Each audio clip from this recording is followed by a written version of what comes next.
मुंबई अहमदाबाद राष्ट्रीय महामार्गावरील धानिवरी येथे झालेल्या भीषण अपघातात एकूण 13 जणांचा मृत्यू झाला असून 25 जण जखमी झाले आहेत. मृतांपैकी 12 जण हे एकाच गावातील असल्यानं आज बापूगाव येथे त्यांच्या पार्थिवावर एकत्रित सामूहिक अंत्यसंस्कार करण्यात आले.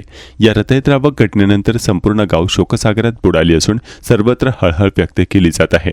अंत्यसंस्काराच्या वेळी राज्याचे आदिवासी विकास मंत्री अशोक उईके, पालघरचे स्थानिक खासदार तसेच जिल्ह्यातील सर्व आमदार उपस्थित होते.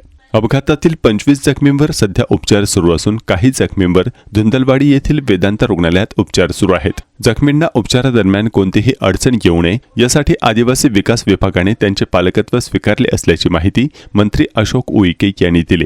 तसेच मुख्यमंत्री देवेंद्र फडणवीस यांनी तातडीने मदत जाहीर केल्याचेही त्यांनी सांगितले. जखमींच्या नातेवाईकांसाठी रुग्णालय ते गाव प्रवास तसेच राहण्याची संपूर्ण व्यवस्था आदिवासी विकास विभागाकडून करण्यात येत असून प्रभावित कुटुंबांना सर्वतोपरी मदत केली जाईल असे आश्वासन यावेळी देण्यात आले.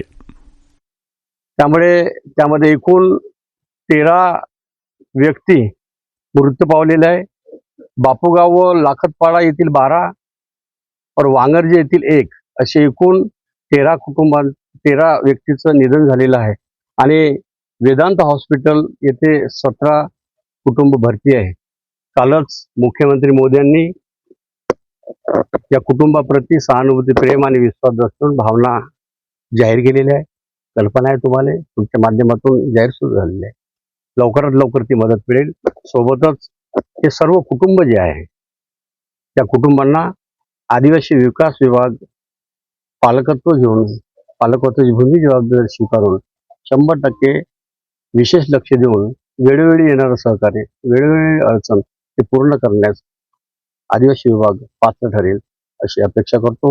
आज अंत्यविधीच्या निमित्ताने या ठिकाणी आमच्या या जिल्ह्याचे सर्व लोकप्रतिनिधी आलेले आहे, आमचे खासदार आलेले आहे, आमचे सर्व पदाधिकारी आलेले आहे, गावकरी बंधू आलेले आहे.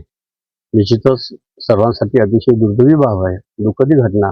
अशी तरी आपल्याला आता सर्वांना सहन करण्याची शक्ती सर्वांनी प्राप्त केलेली आहे आणि निश्चितच आम्ही ही कधी अशी घटना विसरणार नाही.